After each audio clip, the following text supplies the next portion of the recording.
नमस्कार मित्रांनो, मी जयश्री चौधरी. जय स्वामीनारायण. आज मी तुम्हाला चातुर्मासाचे नियम आणि चातुर्मासामध्ये आपण काय नियम पाळले पाहिजे आणि कोणते कार्य केले पाहिजे, भगवंताची कोणती सेवा केली पाहिजे, हे मी तुम्हाला या व्हिडिओच्या माध्यमातून मला जेवढं माहिती आहे तेवढं मी तुम्हाला सांगेल. तर मला सांगायला खूप आनंद होत आहे. आपल्याजवळ जे आहे ते आपण दुसऱ्यांना दिलं पाहिजे. दिल्याने आपलं ज्ञान वाढतं आणि देतो तो देव असतो, राखून ठेवतो तो राक्षस असतो, असं विनोबा भावेंच्या आई म्हणत होत्या. तर आता आषाढ शुक्ल एकादशीपासून भगवंत परमकृपाळू परमात्मा नारायण आषाढी एकादशीपासून म्हणजे देवशयनी एकादशीला भगवंत निद्रेमध्ये राहील, निद्रस्त होईल आणि कार्तिकी एकादशीला देवशयनी देव उठणी एकादशीला उठेल. तर आपण ह्यावेळी काय सेवा केली पाहिजे आणि काय नको हे मी तुम्हाला ह्या व्हिडिओच्या माध्यमातून सांगणार आहे. मित्रांनो, आजकाल आपण बघत आहोत समाजामध्ये, जगामध्ये, कुठेही जा तुम्ही, कुठेही घराच्या बाहेर पाय काढा, तुम्हाला कळेल की किती दुःख आहे. आपण त्या मानाने खूप सुखी आहोत आणि आपण आज झोपलो रात्री तर आपण उद्याच्या दिवशी उठणार आहे हे आपल्याला माहिती नाही. तर आजचा दिवस उगवलेला आहे सुंदर सुखाचा, आनंदाचा. तो दिवस आनंदाचा गेला पाहिजे आणि आपण सत्कार्य सत्कर्म केलं पाहिजे. कुणाचं वाईट बघू नका, वाईट विचार करू नका. स्वार्थी, मतलबी, कपटी लोकांपासून तुम्ही दूर राहा आणि जितकं होईल तितकं सत्संगी लोकांमध्ये आणि सत्संगामध्ये राहा, मंदिरामध्ये जा. ह्या चातुर्मासमध्ये तुम्ही भगवंताला जर एक प्रदक्षिणा मारली, तुमचे इष्टदेव जे असतील ते, कुणाचे स्वामी समर्थ, श्रीराम समर्थ, पांडुरंग, स्वामीनारायण भगवान, किती देव आहे आपल्या हिंदू संस्कृतीमध्ये. तर तुम्ही एक प्रदक्षिणा मारली तर तुम्हाला 10 प्रदक्षिणा मारण्याचं पुण्य मिळतं. जर तुम्ही एक जपमाळ ह्या चातुर्मासमध्ये ह्या 4 महिन्यामध्ये केली, तर रोज एक माळ केली तर तुम्हाला 10 माळ करण्याचं पुण्य मिळतं. तुम्ही कुठलंही सत्कार्य करा, ते 10 पटीने तुमच्या पदरामध्ये पुण्य तुम्हाला अर्पण करेल. भगवंत आपल्या सुंदर प्रेमाचा भुकेला असतो. त्याला सोनं, चांदी, पैसा, अळका नको. त्याला तुम्ही वेळ द्या. 24 घंट्यातील तुम्ही 24 मिनिट द्या. 24 मिनिटही वेळ नसणार तुमच्याकडे, तुम्ही 5 मिनिट भगवंताजवळ बसा.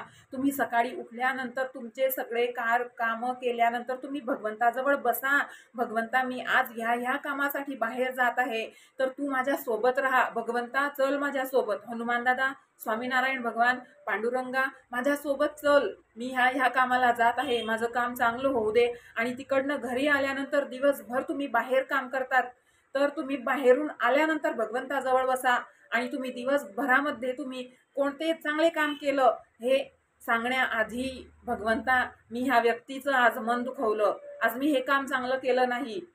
आधी आपण केलेलं वाईट काम भगवंताला सांगा, त्याच्यानंतर आपण केलेलं चांगलं काम. भगवंत CCTV कॅमेराच आहे. भगवंताला सगळं समजतं. आपल्याजवळ ती बुद्धी नाही आणि बुद्धी प्रत्येकाला भगवंत सारखीच देतो.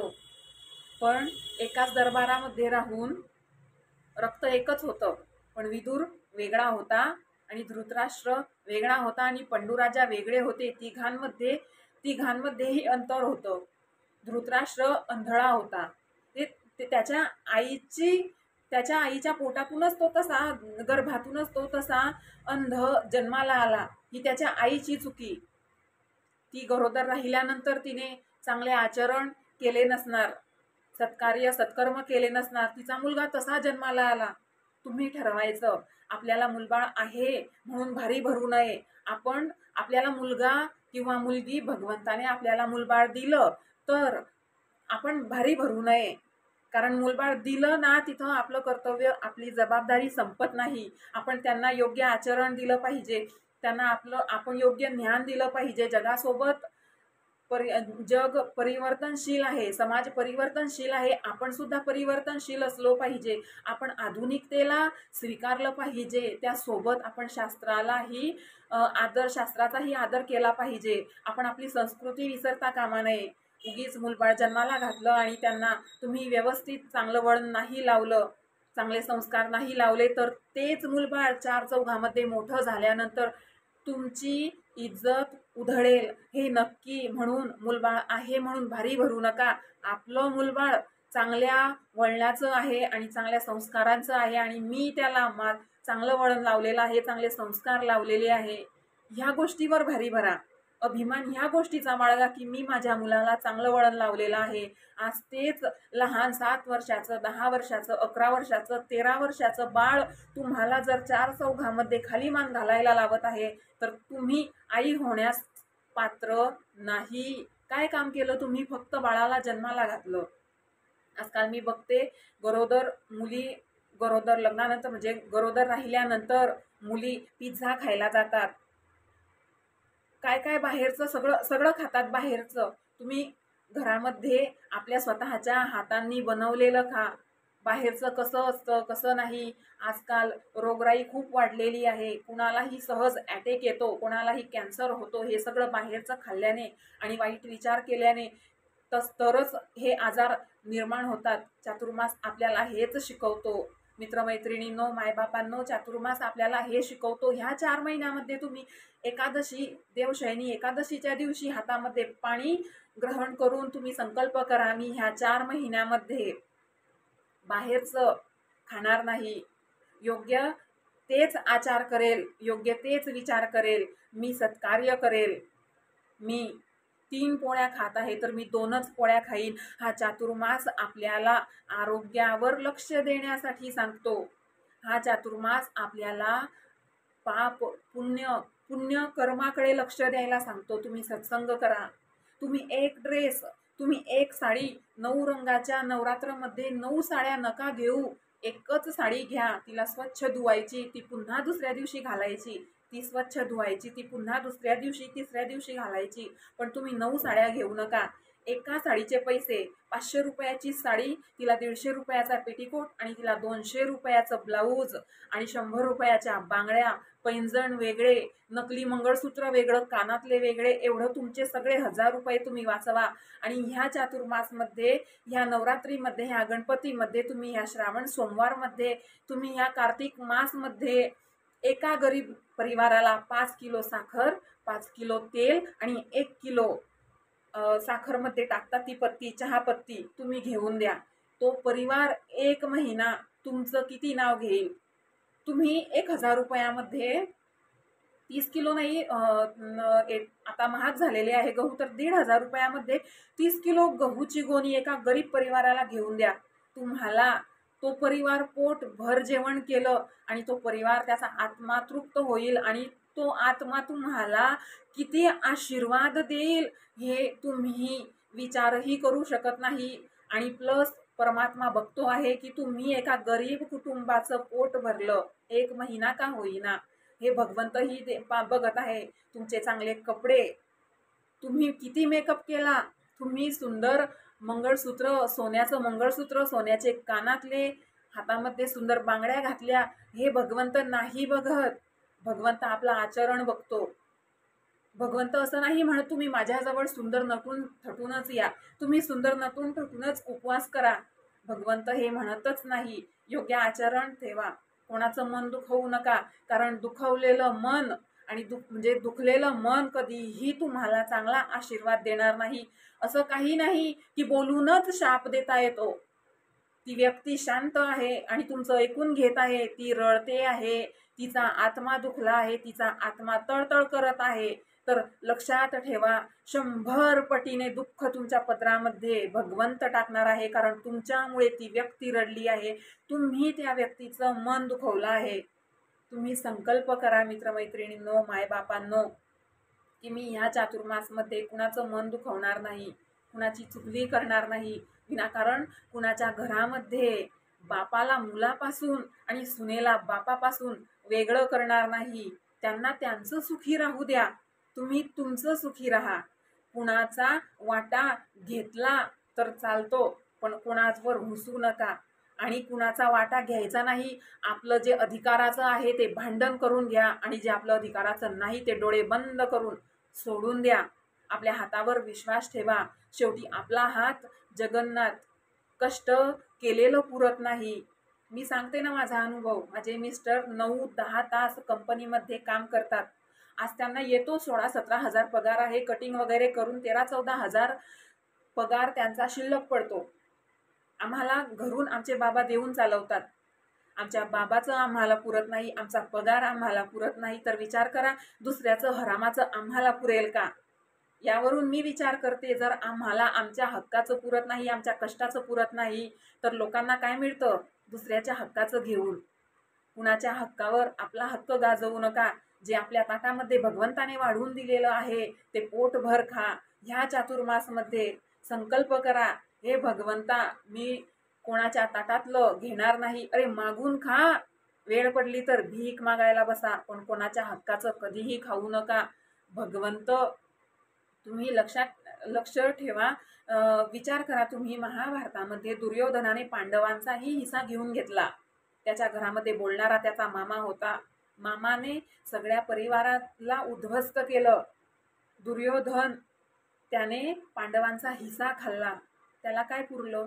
एक बहीण होती, 99 भाऊ होते, तो धरून 100 भाऊ आणि एक बहीण, असे 101 कौरव होते. आणि पांडवांनी भगवंतावर विश्वास ठेवला, नशिबावर विश्वास ठेवला आणि ते त्यांचे सत्कर्म करत राहिले. भगवंताने त्यांची गोष्ट ऐकली, कारण त्यांची नीती साफ होती, स्वच्छ होती. आणि दुर्योधनाची नीती घाण होती. तर दुर्योधना म्हणजे कौरव, भगवंताने 101 कौरवांपैकी एक कौरवही जिवंत ठेवला नाही. आणि 5 पांडवांपैकी एका पांडवाच्या केसालाही धक्का लागू दिला नाही. ही भगवंताची कृपा आहे. आणि भगवंताची कृपा सोडा, त्या आईची कृपा, त्या आईचे संस्कार आहे पांडवांवर, की ज्या कुंती मातेने तिच्या मुलांना चांगलं वळण लावलं, मर्यादेत राहूनच बोलले, मर्यादेत राहूनच युद्ध केलं. शेवटी भगवंताला त्याचं चतुर्भुज विश्वरूप धारण करून अर्जुनाच्या समोर महाभारताच्या युद्धामध्ये प्रगट व्हावं लागलं. आणि त्याला सांगितलं, त्याला प्रत्येका नात्याची ओळख करून दिली. तू म्हणतो हा माझा भाऊ आहे, हे माझे मामा आहे, हा माझा भाचा आहे, हा माझा पुतण्या आहे. हे तुला दुःखाच्या वेळी कोण कामा आले होते? यांनीच तुला उद्ध्वस्त केलं. याने हे कर्म केलं आहे, त्याने ते कर्म केलं आहे. याचा मृत्यू निश्चित आहे. आणि शाप आणि आशीर्वाद यांच्यामध्ये युद्ध झालं. त्याला महाभारत युद्ध म्हणतात. कारण कित्येक शाप होते, कित्येक वरदान होते, आशीर्वाद होते, कित्येकांचं मन दुखलेलं होतं. परिणाम स्वरूप महाभारताचं युद्ध झालं आणि किती कोटी लोकसंख्या मारली गेली. पण धर्मस्थापना तेव्हाच होते. भगवंताला घाण आवडत नाही, भगवंताला स्वच्छता आवडते. मग ती कुठेही असो, कशीही असो. तुम्ही कपडे कितीही सुंदर घाला, तुम्ही घर कितीही स्वच्छ ठेवा, तुम्ही घरामध्ये कितीही सजावटीच्या वस्तू लावा, तुम्ही कितीही सुंदर दिसण्याचा प्रयत्न करा, तुम्ही कितीही मेकअप करा, पण तुमचं जर हृदय स्वच्छ नसलं तर भगवंत तुमच्या हृदयामध्ये विराजमान होणार नाही. शेवटी कंसाच्या दरबारामध्ये सुद्धा कुब्जा नावाची दासी होती.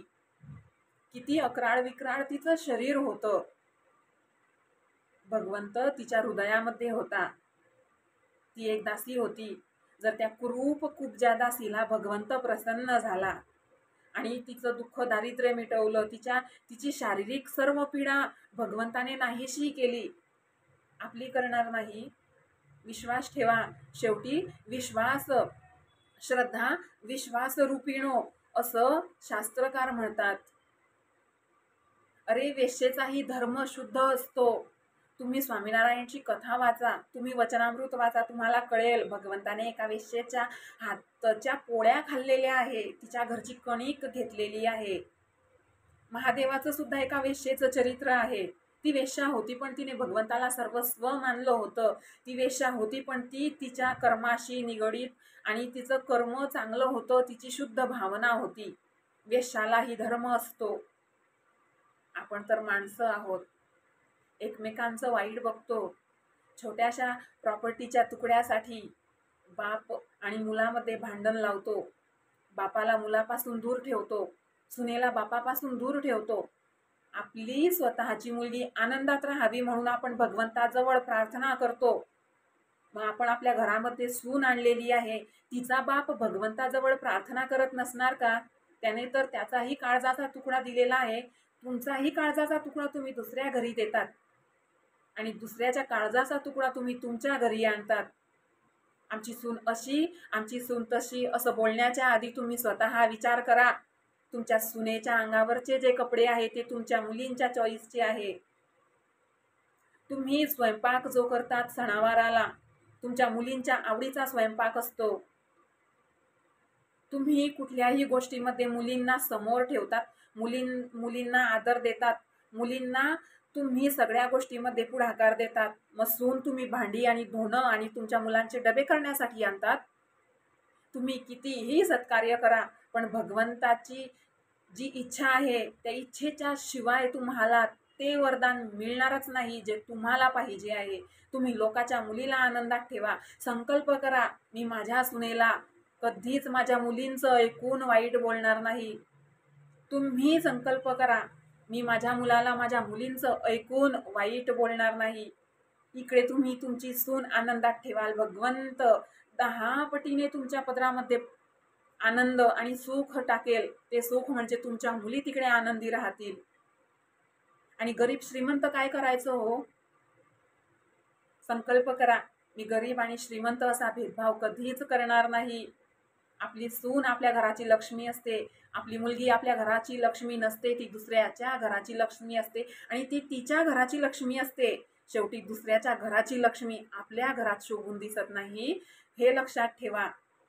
लक्ष्मी ही 2 बहिणी होत्या, अलक्ष्मी आणि लक्ष्मी ह्या 2 बहिणी होत्या. शेवटी जी लक्ष्मी आहे तिला अलक्ष्मी होण्यास तिला तुम्ही भाग पाडत आहात. ती रडते, ती भुकेली झोपते, परिणाम स्वरूप तुमच्या मुलींवर दुःख येतात. तुम्ही संकल्प करा, ह्या चातुर्मासमध्ये कुणाकडेही लक्ष देणार नाही. मी ह्या चातुर्मासमध्ये भगवंताच्या कृपेने भगवंताला प्रार्थना करायची, हे भगवंता परमकृपाळू परमात्मा, इष्टदेव श्री स्वामीनारायण भगवान, तुमचे इष्टदेव श्री स्वामी समर्थ पांडुरंग परमात्मा, कुठलेही भगवान तुमचे इष्टदेव, त्यांना तुम्ही प्रार्थना करा. भगवंता, ह्या चातुर्मासमध्ये चुकूनही माझ्या हातून अपराध घडू नको देऊ, चुकूनही कोणाचं मन दुखू नको देऊ, चुकूनही कोणाच्या ताटातला घास मला नको देऊ. ह्या चातुर्मासमध्येच काय, माझं पूर्ण जीवन हे चातुर्मास सारखंच व्यतीत होऊ दे. तुम्ही ह्या चातुर्मासमध्ये पांडुरंगाच्या मंदिरामध्ये जा, त्याच्या पायाचं दर्शन घ्या, त्याच्या एका अलंकाराचं दर्शन घ्या, त्याचा एका अवयवाचं दर्शन घ्या. भगवंत जोपर्यंत आपल्या ध्यानीमनी येत नाही तोपर्यंत त्याचं दर्शन घ्या. सुंदर आपण जेव्हा भगवंत, आता आम्ही मंदिरामध्ये जातो, मंदिरामध्ये जातानाही आलं तर घरामध्ये स्वामीनारायण भगवंताची मूर्ती आहे आणि त्या मूर्तीकडे बघून डोळे बंद करून भजन म्हणायचं, लटिकाळा लहेरी पधारो, लटिकाळा लहेरी. भगवंत तुमच्या मनामध्ये येईल तोपर्यंत भजन म्हणा. वाला रम झम करता कान मारे घेरा ओरे. इतकं सुंदर भजन आहे, तुम्ही भजन म्हणा. भजनाच्या माध्यमातून तुम्ही भगवंताला आवाहन करा, भगवंता ये माझ्या हृदयामध्ये, मला घाण ठेवायची नाही आणि असली तर तू मला सद्बुद्धी दे, मी कुणाचं वाईट बघणार नाही, कुणाचं वाईट करणार नाही. भगवंता, कधीही मला वाईट लोकांच्या संगतीमध्ये नको जाऊ देऊ आणि कधीच माझ्या हातून वाईट काम नको होऊ देऊ. भुकेल्याला अन्न देईल, तहानलेल्याला पाणी देईल, लंगड्याचा पाय होईल. तुम्ही भगवंताला प्रार्थना करा. चातुर्मास खूप सुंदर आणि पवित्र मास असतो, अधिक मास सारखाच असतो. आम्ही तर खूप लहान होते तेव्हापासून आम्ही मंदिरामध्ये जायचे, आम्हाला नियम शिकवायचे. मला विष्णू सहस्त्रनाम, हरिपाठ, नारायण स्तोत्र, नारायण कवच, दशावतार स्तोत्र, मी शिक्षापत्रीचे ते 212 श्लोक मला आठवत नाही की मी पूर्ण वाचलेले आहे. लग्नानंतर मी लग्नाच्या आधी मंदिरात जायची तेव्हा 212 श्लोक पूर्ण वाचायची, पण शिक्षापत्री माझ्या हातामध्ये खूप उशीर आली. त्याआधी माझ्या हातामध्ये माझ्या आईने गीता ठेवलेली होती, संत ज्ञानेश्वरांची ज्ञानेश्वरी ठेवलेली होती, तुकोबांचा गाथा ठेवलेला होता. माझ्या मोठी आईने माझ्या हाती दुर्गा सप्तशती ठेवली होती, मल्हारी सप्तशती ठेवली होती. माझी मोठी आईने आम्हाला स्वामी समर्थ शिकवले. आज माझ्या मोठी आईची कृपा आहे, आम्ही स्वामी समर्थाचं ध्यान करतो. माझ्या आईची कृपा आहे. आम्ही पांडुरंगाची भक्ती करतो. माझ्या आईवडिलांची कृपा, माझ्या वडिलांची कृपा आहे. आम्ही दत्तात्रेयाची सेवा करतो, दत्तात्रेयाची उपासना करतो. आणि संगत आम्हाला चांगल्या लोकांची होती की आम्हाला, आणि आमच्या आईवडिलांची पुण्याही एवढी होती की आम्हाला स्वामीनारायण भगवंत भेटले, त्यांचे सत्संगी लोक आम्हाला भेटले. आम्ही मनाला पटेल तेवढी भक्ती करतो, दिलखुलासपणे भक्ती करतो. कोणी आमच्या मार्गामध्ये अडथळा निर्माण करत नाही. आणि मी भगवंताला ह्या चातुर्मासमध्येही हेच सांगते, भगवंता तुला दुःख द्यायचे आहे तितके तू दुःख दे, मला चालेल. तुला सुख द्यायचं आहे तू सुख दे, चालेल. माजू नको देऊ. दुःख आल्यानंतर मी तुझ्या जवळच बसेल, आणि सुख आल्यानंतर सुद्धा पहिल्यांदा थँक्यू तुलाच म्हणायला येईल. भगवंता एवढी कृपा ठेव माझ्यावर, माझ्या दारामध्ये आलेलं कोणीही भुकेलं तान्हेलं जाणार नाही, आणि मी कधी कोणाचं मन दुखवणार नाही. आपल्याला माहिती आहे ना, ह्या लोकांसोबत आपलं जमत नाही, आपली भांडण होते, आपली भांडण होते, आपलं नाव खराब होतं, त्यांचं नाव खराब होतं, त्यांची वेळ वाया जाते, आपली वेळ वाया जाते, त्यांना मनस्ताप होतो, आपल्याला मनस्ताप होतो. दिवसमान चांगले नाही. तुम्ही त्या व्यक्तींशी बोलणंच सोडा. 8 दिवसातून 1 वेळा बोला. ती व्यक्ती घरातली असली तरी चालेल. 8 दिवसातून 1 वेळा बोला. फक्त 2 मिनिट बोला, 5 मिनिट बोला. तब्येतीचं विचारा, काय चालू आहे ते विचारा, नंतर फोन कट करा. आजकाल पैसा देणारे सगळे मिळतील, तब्येतीचं विचारणारं कोणी मिळत नाही. बस भगवंताला हेच सांगायचं, दिवसमान चांगले नाही. जसं घराच्या बाहेर तू आम्हाला आनंदाने जाऊ देतो आहे, तसंच घरामध्ये भगवंता परमकृपाळू परमेश्वरा आम्हाला घरामध्ये तू सुखी आणि समृद्धीने येऊ दे, आनंदाने येऊ दे. ॲक्सिडेंट होत आहे, तुम्हाला माहिती आहे. विमान कोसळलं, किती लोक मेले. त्यांनीही, मी असं म्हणत नाही त्यांच्या आत्म्याला भगवंत सद्गती प्राप्त करून देव, मी भगवंताला हीच प्रार्थना करते, त्याच्या आत्म्याला शांती मिळो. पण अत्याचार अन्याय इतका वाढलेला आहे. त्यांनी कित्येक पशु आणि प्राणी भाजून खाल्ले असतील. निसर्गाच्या लेकरांना त्यांनी धक्का दिला असेल, घात केला असेल, परिणाम स्वरूप त्यांचाही कोळसाच झाला. आपले आचार काय, आपण हे बघा. भाजी पोळी छान 2 पोळ्यांचा काला करा, भाजी टाका, लोणचं टाका, कांदा लसूण, तुम्ही सगळं छान आजूबाजूला छान सुंदर ताट सजवा आणि तुम्ही जेवण करा. किती पोट भरेल? कोणत्या मुक्या जीवाचा जीव घेऊन तुम्ही कधीही पोट भरून आनंदाने झोपू शकणार नाही. आजकाल कॅन्सर आणि हार्ट अटॅकचे प्रमाण हे चिकन मटन खाल्ल्यानेच वाढत आहे. त्यांना किती इंजेक्शन दिले जाते तुम्हाला माहिती आहे? तुमच्याच मुलाला जर अशी वेळ आली, तुमच्याच मुलाचे तुकडे करून जर तुमच्या ताटामध्ये भाजी शिजवून टाकली, तुम्ही खाल ते? नाही ना. मग कुणाच्या लेकराचं कसं काय तुम्ही खाऊ शकता मांस? तुम्ही विचार करा. ह्या चातुर्मासमध्ये विचार करा, भगवंता मी सकाळी लवकर उठेल, स्नान आदी क्रिया सर्व आटोपून मी भगवंता तुझ्या मंदिरात येईल.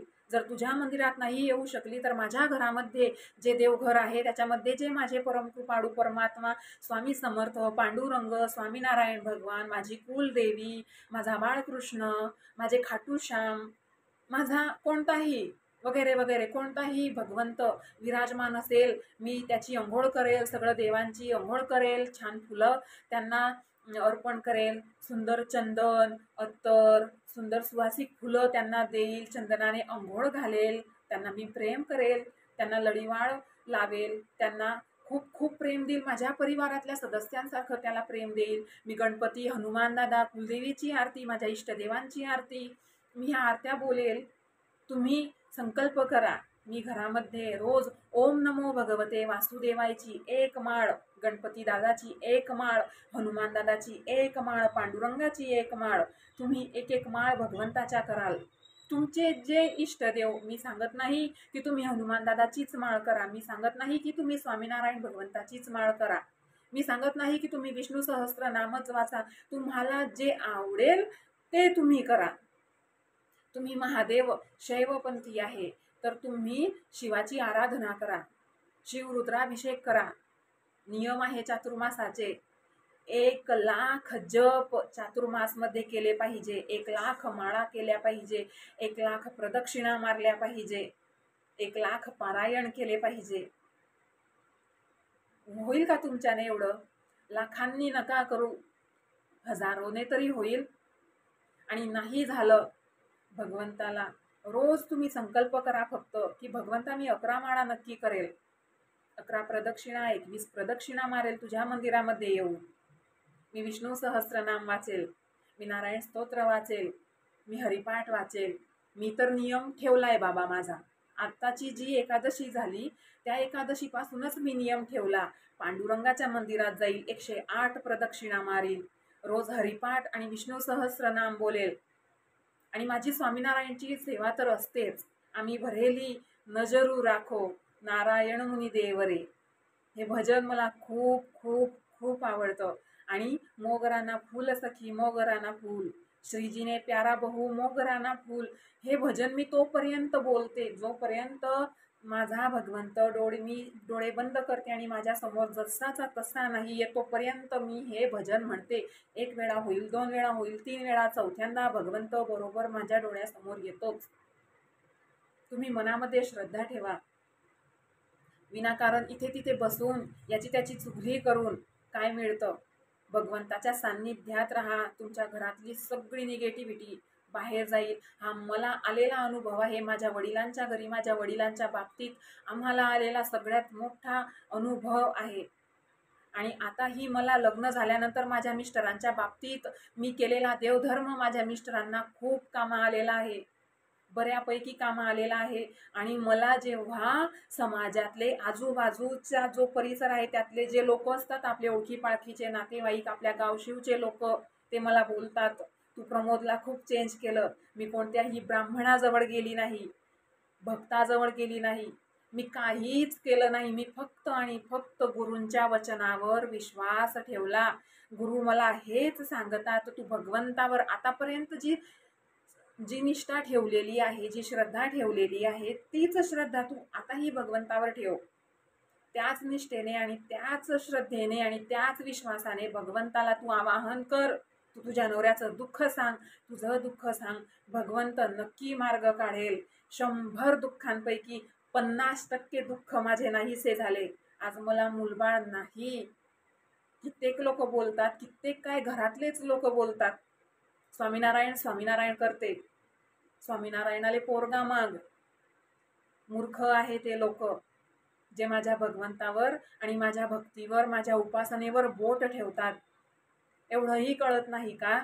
अरे स्वामीनारायण स्वामीनारायण करते याचा विचार करा की तुमच्या मागे लागत नाही, तुमच्याशी बोलत नाही, तुमच्याशी कुठल्याही प्रकारचा संबंध ठेवत नाही, भांडण टंटा करत नाही, याच्या त्याच्याजवळ बसायला जात नाही, चुगल्या करत नाही, विनाकारण सायकोसारखी 2-2 तास फोनवर बोलत नाही, माझ्या कामाशी एकनिष्ठ राहते आणि माझा भगवंत भगवंत भगवंतच करते. कारण मी भगवंताला सगळं काही मानते. एक एक दुःख, एक एक गोष्ट मी माझ्या भगवंताला सांगते. कारण भगवंताला लहानपणापासून खूप जवळ केलेलं आहे. माझ्या आईने सांगितलेलं आहे भगवंताजवळ कोणतीही गोष्ट सांगायची, आपल्या तुळशी मातेजवळ कोणतीही गोष्ट सांगायची. आज तिचे विचार अंगीकारले आणि आज आम्ही काहीही झालं तरी आम्ही भगवंताला सांगतो. मी भगवंताशी, जशी मी आता तुमच्याशी बोलते आहे तशी मी भगवंताशी बोलते. आणि माझा भगवंत इतका कृपाळू आहे, इतका दयाळू आहे, इतका दयाळू आहे. तो माझी प्रत्येक गोष्ट ऐकून घेतो. मी त्याच्यावर राग पण करते, कित्येक वेळा राग केलेला आहे, त्याच्याशी मोठ्याने बोललेली आहे. तो माझा रागही सहन करतो, तो मला सहन करतो. मला माहिती आहे त्याचं माझ्यावर खूप प्रेम आहे. जर त्याचं माझ्यावर प्रेम नसतं तर त्याने मला त्याच्यासमोर उभंच राहू दिलं नसतं, त्याने मला त्याच्या मंदिरामध्ये येऊच दिलं नसतं. कारण मंदिरामध्ये तोच जातो आणि भगवंताची सेवा उपासना तोच करतो ज्याच्यावर भगवंताची कृपा असते आणि जो भगवंताला आवडतो. ही भगवंताची इच्छा आहे की मी त्याच्या मंदिरात जावं, ही भगवंताची इच्छा आहे की माझ्या स्वप्नात त्याने यावं, ही भगवंताची इच्छा आहे मी त्याला खूप प्रेम करावं. मला काय देईल मूलबाळ भगवंत? जर त्याला माझं प्रेम आवडलं असेल तो काय म्हणेल, की हिला जर मूलबाळ झालं तर ही मला प्रेम लावणार नाही, त्याला माझं प्रेम आवडत असेल. कोणी मला काहीही सांगो, मला खूप बायका बोलतात गणपतीची मूर्ती पाण्यात ठेव, बाळकृष्णाची मूर्ती पाण्यात ठेव आणि भगवंताला साकडं घाल की भगवंता मला मूलबाळ दे तुझ्यासारखं सुंदर. माझ्या मनामध्ये खूप प्रश्न निर्माण होतात, लोकांना अशा बुद्ध्या कशा काय येतात. आम्ही लहानपणापासून भगवंताच्या मंदिरामध्ये जायचे तर थोडीशी घाण भगवंताच्या मूर्तीवर आम्हाला सहन होत नव्हती. आम्ही तिथे पुजारी असलेल्या त्या दादाला बोलायचे की दादा ते पुसून घे, दादा ते कोमेजलेले फुलं देवाच्या चरणावर पडलेले आहे ते उचलून घे. आम्ही मंदिर स्वच्छ ठेवत होते, झाडत होते, पुसत होते. ती रील असते भगवंताची स्टीलची बाहेर लावलेली, तिच्यावर आम्ही धूळ बसू देत नव्हते. आम्हाला भगवंत असा घाणीमध्ये आवडत नव्हता. आणि आता मोठं झाल्यानंतर जर भगवंताने मला मूलबाळ दिलेलं नाही तर हे लोक मला म्हणतात की तू त्याला पाण्यामध्ये ठेव. होईल का इच्छा माझी भगवंताला पाण्यात ठेवण्याची? नाही भगवंता, मी तुला पाण्यात ठेवीन अशी बुद्धी मला नको देऊ. आणि जर तशी बुद्धी दिली तर तो माझा शेवटचा श्वास असेल ह्या जगातला, आणि मला तू तुझ्या पायाशी सुद्धा जागा नको देऊ जर मी अशी वागली. मला नकोय भगवंता, तुझ्या इच्छेशिवाय मला काहीही नको, कुठलंही सुख नको, फक्त तुझी इच्छा असायला हवी. दुःख दिलं ही तुझी इच्छा, सुख देणार आहे ही तुझीच इच्छा, मी आनंदात आहे ही पण तुझीच इच्छा. फक्त माझ्या हातून वाईट नको घडू देऊ. खूप वाईट झालं आतापर्यंत, आता नको होऊ देऊ वाईट. आणि वाईट झालं तरी तुझ्याजवळच येईल. आणि वाईट करणाऱ्यांना, माझं वाईट करणाऱ्यांना तू बघून घेशील. मी भगवंताशी असं बोलते. कोण आहे? आई वडिलांजवळ काय सांगायची प्रत्येक गोष्ट सायकोसारखी? त्यांना मुलगा नाही, आणि मुलगा जरी असला तरी आपलं मुलींचं कर्तव्य आहे आपण माई बापांपर्यंत गेलेच नको पाहिजे, गेलं पाहिजे. जर नाही गेले तर घरातले लोक आपल्यालाही अति मानसिक आणि शारीरिक त्रास देतात. पण मी ठरवलेलं आहे, मी आधीपासून ठरवलेलं आहे. खूप प्रॉब्लेम आले, खूप प्रॉब्लेम आले 8.5 वर्षाच्या ह्या लग्नामध्ये, पण मी कधीच रागावून आणि रुसून आई वडिलांच्या घरी गेली नाही. ही माझ्या भगवंताचीच कृपा आहे. मी कधीच गेली नाही. मी भगवंताजवळ माझ्या नवऱ्यासाठी भीक मागते. मी माझ्या आई वडिलांच्या घरी जाईल का? कित्येकांनी प्रयत्न केले, मी आई वडिलांच्या घरी निघून गेली पाहिजे, मी माझ्या नवऱ्याला सोडून दिलं पाहिजे. ज्यांनी माझी परीक्षा घेतली भगवंताने त्यांनाच चिखलामध्ये अडकवलं. आज भगवंत दयेचा आणि कृपेचा सागर आहे. भगवंत अरे प्रत्येकाला माफ करतो, तुम्हाला मला का माफ करणार नाही? तुम्ही पस्तावा करा, तुम्ही संकल्प करा, मी कोणाचं मन दुखवणार नाही. जे आहे माझ्याजवळ भगवंता ते मला आनंदाने खाऊ दे. मी भगवंताला सुद्धा हेच प्रार्थना करते, भगवंता आजारी नको पाडू, कष्ट करायला ताकद दे, कष्ट करण्यासाठी, उभं राहण्यासाठी पायाला ताजगी ठेव. आजारी नको पडू देऊ, दवाखान्याला पाय नको लागू देऊ. तुम्ही भगवंताची रक्षा चातुर्मासमध्ये घेऊ अशी दिवा लावायचा, अगरबत्ती लावायची, विष्णू सहस्रनाम बोला, तुम्ही काळभैरवाष्टक बोला, तुम्ही रुद्राध्याय बोला, तुम्ही स्वामी स्तवन वाचा, तुम्ही स्वामी चरित्र वाचा, तुम्ही वचनामृत वाचा, तुम्ही गीता वाचा, तुम्ही तुकोबाचा अभंगाचा गाथा वाचा, तुम्ही श्रीरामचरित मानस वाचा, तुम्ही हनुमान चालीसा वाचा, तुम्ही वडवानल स्तोत्र वाचा, तुम्ही कुठलेही स्तोत्र मंत्र वाचा, पण वाचन करा, तुम्ही पारायण करा, तुम्ही ग्रंथ वाचन करा. तुमच्या घरातला वास्तुपुरुष सुखी राहील, तुमचे नवग्रह तुम्हाला त्रास देणार नाही, तुम्हाला पितृ तुमचे त्रास देणार नाही. तुम्हाला जेवढं होईल तेवढं दान धर्म करा. अजून काय सांगू? माझ्याजवळ जे आहे मी तुम्हाला सांगते, तुम्हाला माझे अनुभव सुद्धा सांगितले. विनाकारण दिवसमान चांगले नाही, विनाकारण स्वतःच्या पदरामध्ये दुःख नका घेऊ. कोणाचा शब्द कसा आहे हे तुम्हाला माहिती आहे का? तुम्ही कोणाचं मन दुखवलं आणि तुम्ही सहज बोलले, काय होणार आहे, ते कावड्याच्या शापाने थोडी गाय मरते. अरे पण त्या कावड्याचं जर खरोखर गायीने मन दुखवलेलं असेल तर त्या कावड्याचा शाप सुद्धा त्या गायीला लागतो, हे लक्षात ठेवा. ही म्हण खोटी आहे. कावड्याच्या शापाने थोडी गाय मरते, ही म्हण माझ्या मते खोटी आहे. मी स्वतः माझ्या जीवनामध्ये खूप अनुभव घेतलेले आहे. आजूबाजूच्या लोकांचे कोणीतरी कोणाचं तरी मन दुखवलं, प्लस काही महिन्यानंतर ज्याने त्या व्यक्तीचं मन दुखवलंय त्याच व्यक्तीच्या पदरामध्ये दुःख पडलं. मला अनुभव आलेला आहे आणि मी बोलते आहे तर तुम्हालाही कळत आहे की हो, मी कोणाचं मन दुखवलेलं आहे आणि कोणाचे शाप मला लागले आणि कोणाचे आशीर्वाद मला लागले. आज मला मूलबाळ नाही, माझ्या मिस्टरांना आज चौधरींना आणि मला मूलबाळ नाही, हे आमचं पाप पुण्य, आमचं कर्म. पण मला हेही माहिती आहे, माझ्या गावची एक मुलगी आहे, ती मला बोलली, जयश्री ताई तुला मूलबाळ नाही तर तू वाईट नको वाटू देऊ, आम्हाला मूलबाळ आहे, कारण आम्ही पहिल्या जन्मामध्ये त्याच्या ऋणामध्ये होते म्हणून आम्हाला मूलबाळ झालं. हे प्रदीप मिश्राजी सांगतात कथेमध्ये. मला माहिती नाही, माझं हे दूरपर्यंत कानावर नाही ऐकू आलं, मी कुठे वाचलेलंही नाही, पण तिने प्रदीप मिश्राजींची कथा ऐकली आणि तिने मला सांगितलं की जयश्रीताई तुला मूलबाळ नाही आणि जिजूंना मूलबाळ नाही याचं कारण एकच आहे, तू पहिल्या जन्मामध्ये कोणाचीही ऋणी नाही आणि तुझा नवरा सुद्धा कोणाचाही ऋणी नाही, म्हणून भगवंताने तुला या जन्मामध्ये मूलबाळ दिलेलं नाही. भगवंत तुला म्हणतो आहे की तू मला प्रेम कर आणि मी तेच करते आहे. आम्ही आधीपासून 25 रुपये रोज होता आणि 30 रुपये रोज होता. आम्ही कोळी धनगरांच्या शेतामध्ये कामाला जायचे. 40 रुपये रोजाने, 25 रुपये रोजापासून आम्ही शेतामध्ये कामाला गेलो आहे. आम्हाला आठवतं. आज 25 रुपये रोज तर 7 दिवसाचे किती झाले तुम्ही विचार करा. त्या 7 दिवसापैकी आम्ही एका दिवसाचे पैसे आमच्या स्वामीनारायण भगवंताला राखून ठेवत होते. जसे तुम्ही आता पॉलिसी ठेवतात, तुम्ही RD भरतात, तुम्ही PPF अकाउंट भरतात, तसं आम्ही भगवंताला हे सांगायचे, हे आमचं अकाउंट स्वामीनारायण भगवान, हनुमान दादा, गणपती दादा, लक्ष्मीनारायण देव, पांडुरंग आणि आई रुक्मिणी माता, हे आमचं अकाउंट, हे आमच्या अकाउंटचं नाव आहे. पंढरीनाथ, पांडुरंग, विठ्ठल रुक्मिणी, स्वामीनारायण भगवान, हनुमान दादा, गणपती दादा, लक्ष्मीनारायण देव, हे आमचे 5 अकाउंट आहे. आम्ही इथे शिल्लक पाडू, ते आम्हाला दुःखाच्या वेळी कामा येईल.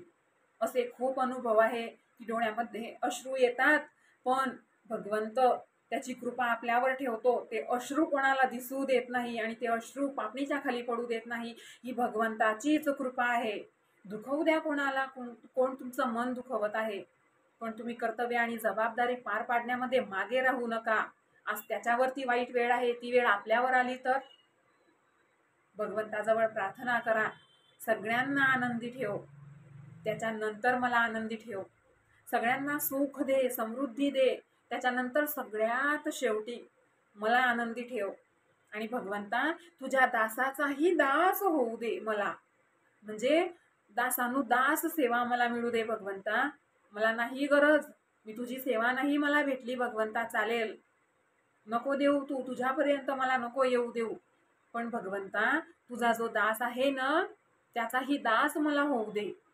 कुठेतरी कथा चालू आहे, समजा मी तुम्हाला सांगते सेवा कशी करायची, कुठेतरी कथा चालू आहे, त्या कथेमध्ये कुठेतरी कथा चालू आहे आणि उन्हाळ्याचे दिवस आहे आणि त्या उन्हाळ्याच्या दिवसामध्ये खूप ऊन तापत आहे, तर तुम्ही तिथे थंड पाण्याचे जार घेऊन जा, थंड पाणी घेऊन जा.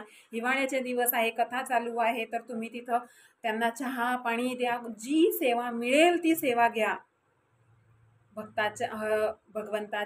भक्तांची सेवा करणं ही भगवंताच्या सेवा करण्यापेक्षाही खूप मोठं पुण्य मिळवून देते.